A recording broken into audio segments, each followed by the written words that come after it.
When Ada agrees to follow her friend to a remote village in eastern Nigeria, she is unprepared for the mysteries hidden within its ancient traditions.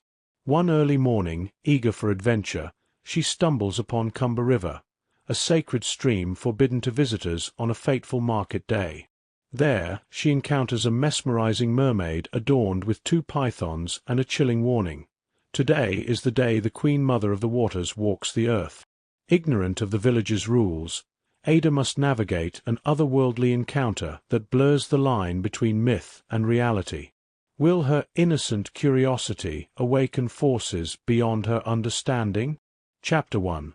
The forbidden stream. The sun was only a faint glow in the sky when Ada awoke to the soft rustling of leaves outside the small clay house. The air in Amagu village was cool and crisp, carrying the earthy scent of dew-soaked soil. She stretched lazily and glanced around the room, noticing that the others were still deep in sleep. Her friend Chidinma, curled up on a raffia mat beside her, had promised to show her around the village, but Ada's restless nature wouldn't let her wait.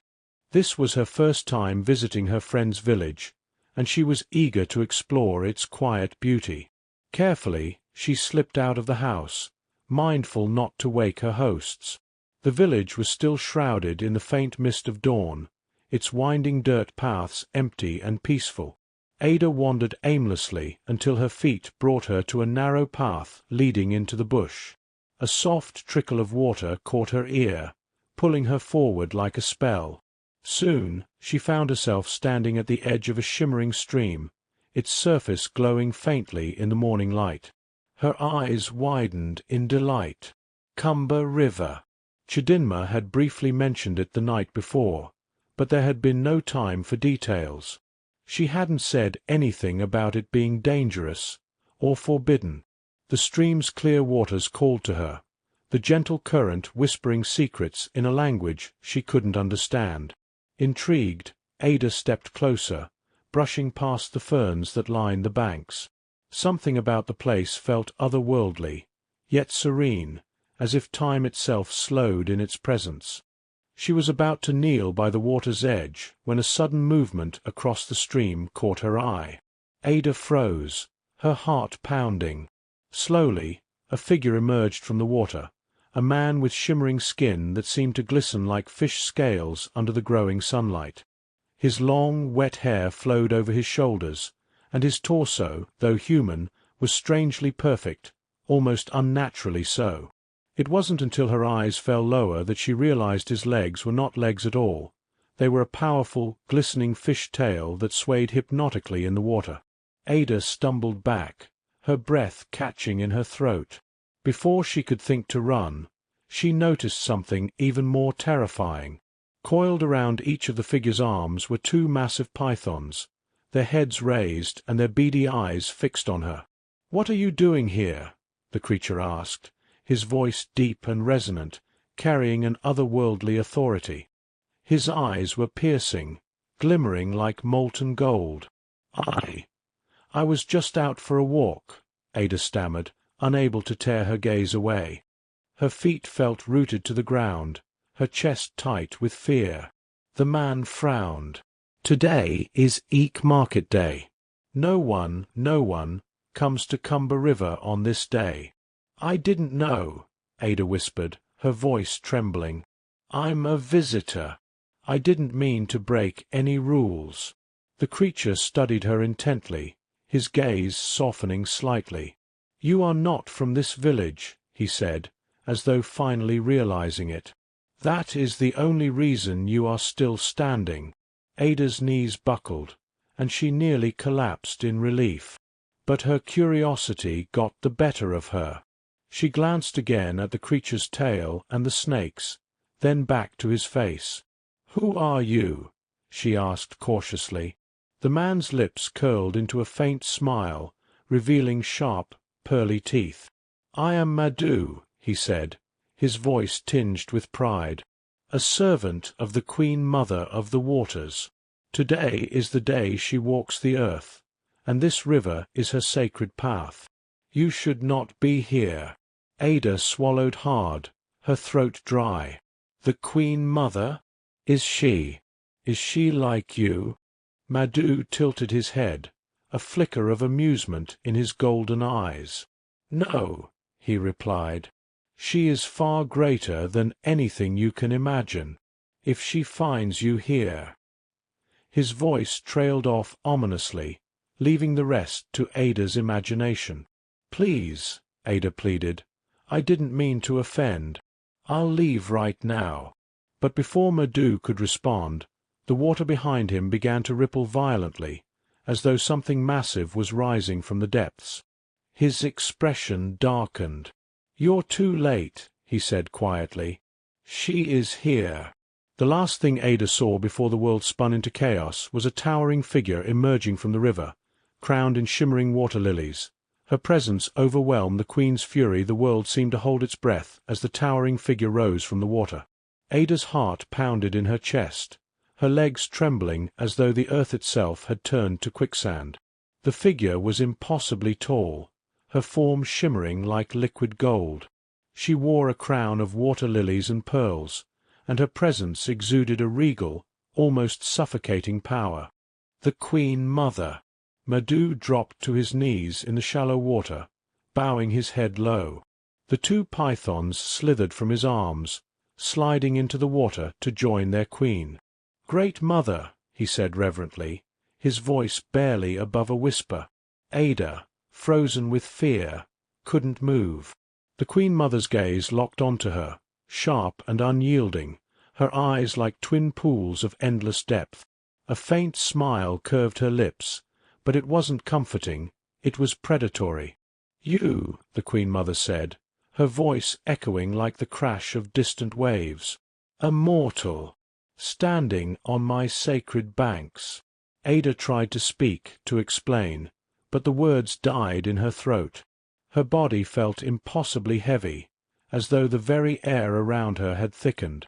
She is not of the village, Great Mother, Madhu interjected, his tone respectful but urgent. She does not know the laws.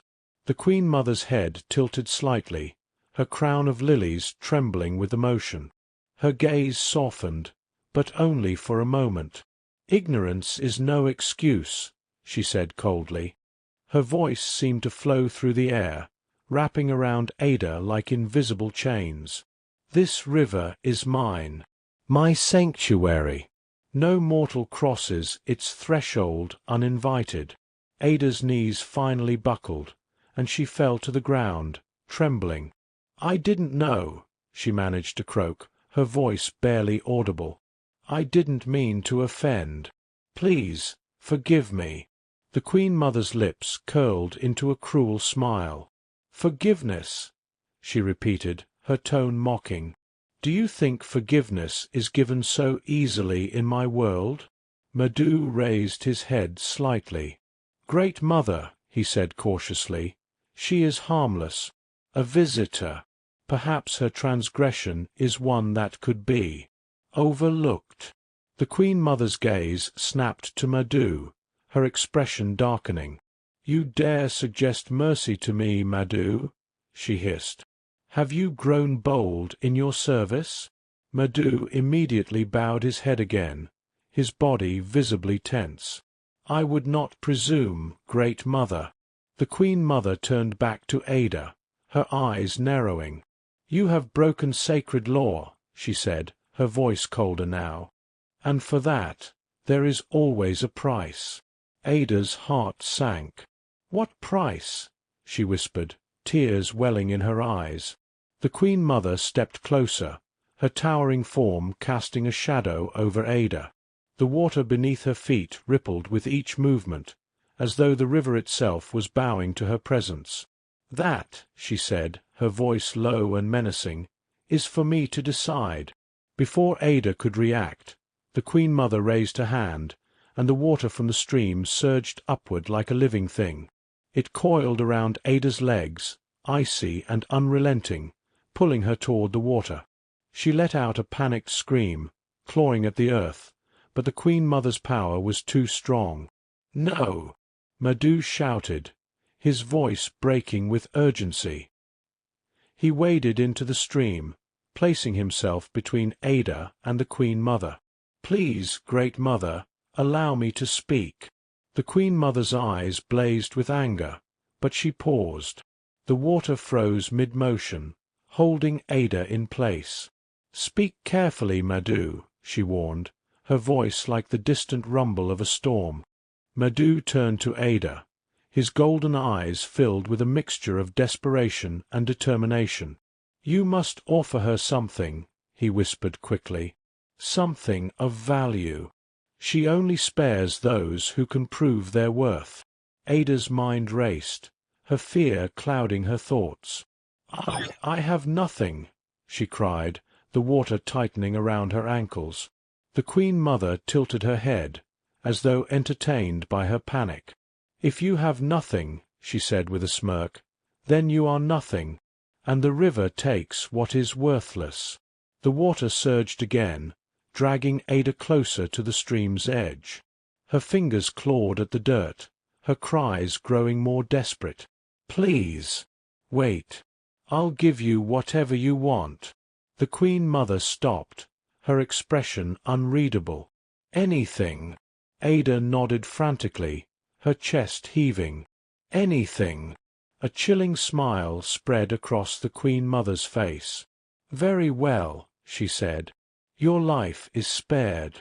But in exchange, you will serve me. Serve you? Ada stammered, her voice trembling. The Queen Mother's eyes glinted with cruel amusement. You will belong to the river, to me.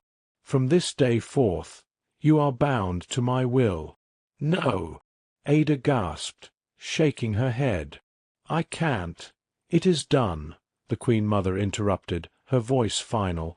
She waved her hand, and the water released Ada, sending her collapsing onto the riverbank. Before Ada could catch her breath, the Queen Mother began to fade, her form dissolving into a mist that seeped back into the river. Her voice echoed through the air, sending chills down Ada's spine. You may walk the earth, girl, but know this. The river owns you now. Run from it if you like, but you cannot escape its call. The last of the Queen Mother's presence disappeared, leaving the river eerily calm once more. Ada sat trembling on the bank, her heart pounding in her chest. She turned to Madhu, who stood silently, his face a mask of worry. What does she mean? Ada asked, her voice barely a whisper. Madhu looked away, his expression grim. It means your life is no longer your own, he said softly. The river will come for you, sooner or later. Before Ada could press him further, a distant rumble echoed through the air, like thunder on a clear day. Madhu's head snapped toward the sound, his golden eyes widening. She's not done, he said urgently. We need to leave. Now. And as the rumble grew louder, Ada knew her nightmare was only just beginning. The mark of the river Ada's heart was still pounding as Madhu grabbed her arm and pulled her to her feet. The rumbling sound in the distance grew louder, vibrating through the ground beneath them like a living heartbeat. What's happening? She gasped, stumbling as she struggled to keep up with Madhu. She left her mark on you, Madhu said, his voice tight with urgency. And now the river stirs. We have to get you back to the village before it's too late. The forest around them seemed to come alive as they moved. The trees whispered in a language Ada didn't understand, their branches swaying despite the stillness of the air. Shadows shifted unnaturally, and the once soothing chirping of birds and insects had been replaced by an eerie silence. Her mark. What mark?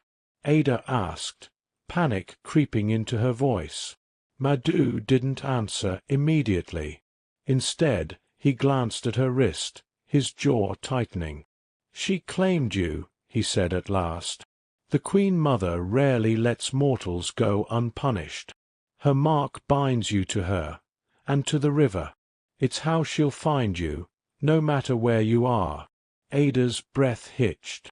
She looked down at her wrist, where a faint, silvery glow was beginning to take shape. It was like an intricate tattoo, curling and twisting in patterns that resembled flowing water. The lines seemed to move under her skin, shifting like currents in the ocean. What is this?" she stammered, trying to rub it away, but the glowing mark only grew brighter. "It's a tether," Madhu said, his tone grim. "The river will call to you, and when it does, you won't be able to resist." "No," Ada whispered, shaking her head in disbelief. "This can't be happening. There has to be a way to get rid of it." "There isn't," Madhu said sharply. "No one defies the Queen Mother and lives to tell the tale." Ada yanked her arm away from him, her panic giving way to anger. "You knew this would happen," she shouted. "You should have stopped me from coming here." Madhu's expression darkened, guilt flickering in his golden eyes. "I didn't know you would stumble into the Queen Mother's path," he said. "I warned you to leave immediately, but now that you've been marked, we have to focus on surviving." Before Ada could respond, the rumbling sound grew deafening, and the ground beneath their feet began to shake. Madhu's head snapped toward the direction of the river, his body going rigid. "She's sending her hunters," he said, his voice barely above a whisper. "Hunters," Ada echoed, fear tightening her throat. Madhu grabbed her arm again, pulling her deeper into the forest. "Her servants, spirits of the river. They'll come for you, Ada. She doesn't let her claimed ones run free for long." The shadows around them grew darker, shifting and coiling like living things. Ada could hear strange sounds now, whispers, growls, the slithering of unseen creatures. She glanced back toward the stream, her stomach twisting in terror as she saw a figure emerging from the water. It wasn't Madhu this time. This figure was taller, more monstrous, its body covered in gleaming black scales. Its eyes glowed a sickly green, and its long, clawed hands dripped with water that hissed like acid as it hit the ground. "Run!" Madhu hissed, pushing her forward. Ada's legs moved before her mind could catch up, her instincts screaming for her to flee. She tore through the forest, the branches clawing at her skin and clothes as she stumbled over roots and rocks. Behind her, she could hear the hunter crashing through the undergrowth, its guttural growls growing closer with every step. "Don't stop!" Madhu yelled from behind her. Ada's lungs burned, and her vision blurred with tears, but she forced herself to keep going. The forest seemed endless, the trees pressing in on her like walls. Every time she thought she'd lost the hunter, she could hear it again, its growls echoing through the trees. Suddenly, the ground beneath her gave way, and she tumbled down a steep slope, her body colliding with rocks and roots as she fell. She hit the bottom with a painful thud, the wind knocked from her lungs. She tried to push herself up, but her body screamed in protest. Her vision spun, and her head throbbed.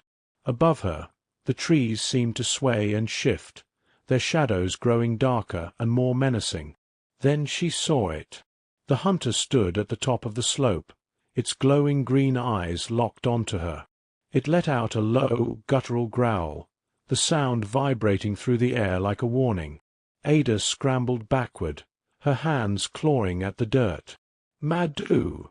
she screamed, but there was no response. The hunter leapt down the slope, landing with a thud that shook the ground. It crouched low, its clawed hands digging into the earth as it advanced toward her. Ada's heart raced, her mind screaming for a way out.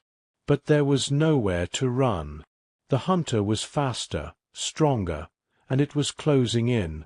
Just as its claws reached for her, a blinding light erupted from her wrist, the silvery mark glowing brighter than ever. The hunter recoiled with a screech, its body writhing as though the light burned it.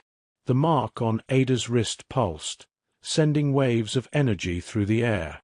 The hunter let out one final, agonized roar before collapsing into a pool of black water that seeped into the ground.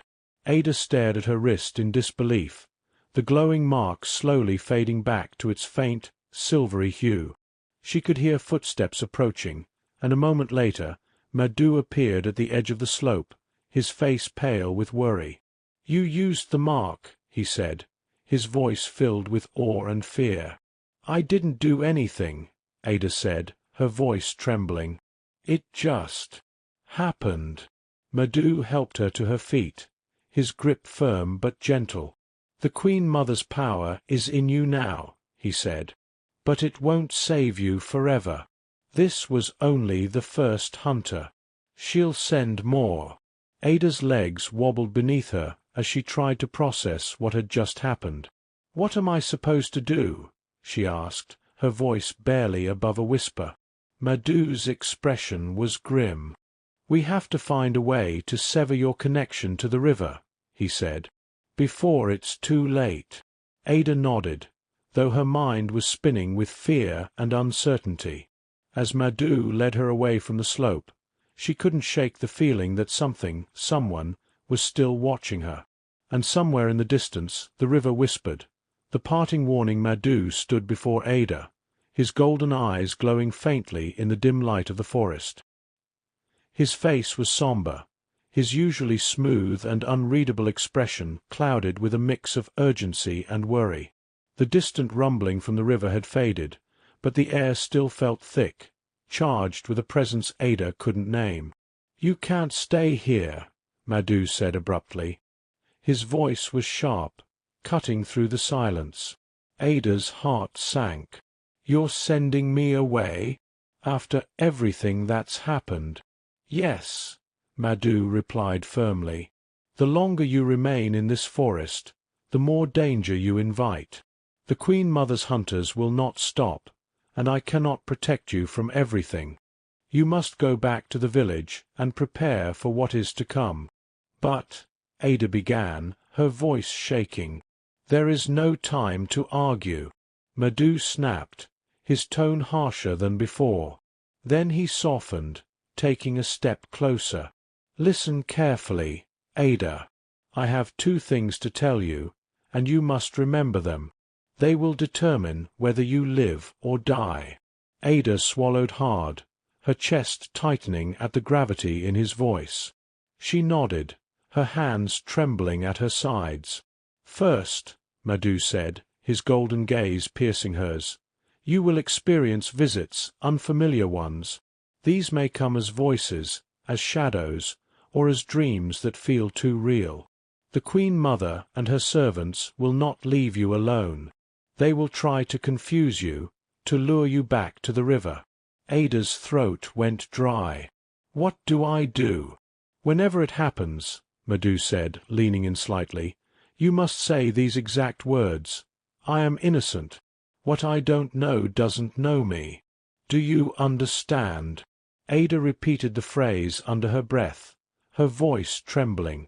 "I'm innocent. What I don't know doesn't know me."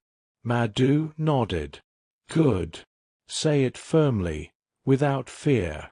It will weaken their hold on you, but only for a time." Ada felt a chill run down her spine. "And the second thing?"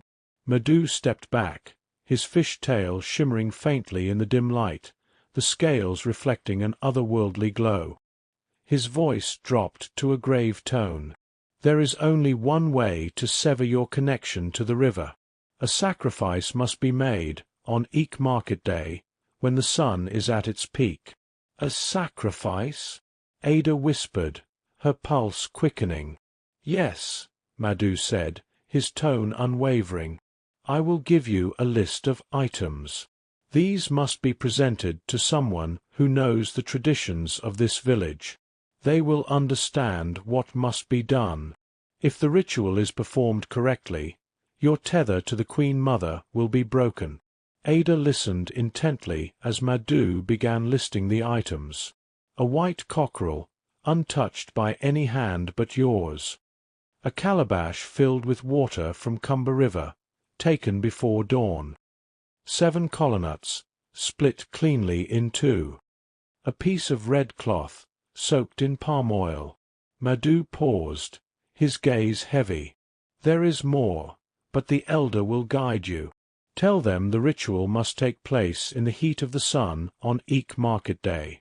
No sooner, no later. Ada's heart raced. She repeated the list in her mind, fear prickling at her skin. How will I find someone who knows the tradition?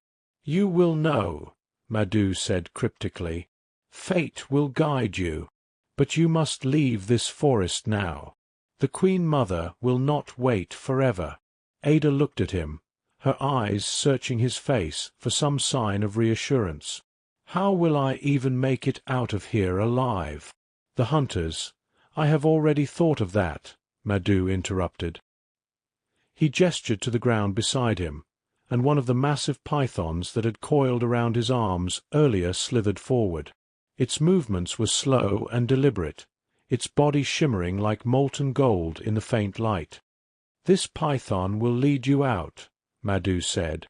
It will shield you from the spirits that roam these woods. Follow it closely, and whatever you do, don't look back. Ada's breath hitched as she stared at the serpent, her instincts screaming to run. But Madhu's words were firm, and she trusted him, even if fear gnawed at her resolve. Before she could take a step, her gaze dropped to Madhu's lower body. His fish tail gleamed faintly in the shadows, its scales catching the soft light. A question she hadn't dared to ask suddenly spilled from her lips. "How have you been following me?" she asked, her voice low, almost accusatory. "Your legs." Madhu smiled faintly, a sad, knowing smile. "You're a human, Ada," he said. "I am a spirit. I have my ways." Ada opened her mouth to ask more, but Madhu raised a hand to silence her. "You don't have time for questions," he said, his tone serious again. "Remember the words I gave you. Remember the items for the ritual. And do not stop until you've left this forest." Ada hesitated, her heart heavy with gratitude and fear. "Thank you," she whispered, tears brimming in her eyes. Madhu's expression softened, but only for a moment. He stepped back, his golden eyes glowing faintly in the darkness. "Go now," he said. "And Ada, don't forget. Do not look back." With that, he turned and began walking toward the stream, his fish tail swaying gracefully behind him. The python hissed softly, nudging Ada's leg as if urging her forward. Ada took a deep breath, glancing one last time at Madhu's retreating figure. Then she turned and began to run, the python slithering ahead of her, its movements eerily silent. The forest seemed alive with whispers and shadows, but the python stayed close, its presence keeping the darkness at bay. Ada's legs burned, her chest heaved, but she didn't dare slow down. As she ran, she thought she heard Madhu's voice, faint and distant, carried on the wind. "Your heart is faint to overcome what is coming," he said, his tone almost sorrowful. Ada stumbled but caught herself, her mind racing with his cryptic words. What was coming? What did he mean? Before she could dwell on it, the python suddenly stopped, turning its head toward her. They had reached the edge of the forest. The sunlight beyond the trees seemed blinding after the oppressive darkness. Ada stepped forward, her feet trembling with relief. But as she crossed the threshold, she felt an overwhelming urge to glance back. "Don't look back," Madhu's voice echoed in her mind. Ada clenched her fists, fighting the temptation. Her body screamed for one last glimpse of the creature who had saved her, but she pushed forward, breaking into a run as tears streamed down her face. Behind her, the forest seemed to sigh, its shadows folding in on themselves as the python slithered back into the trees.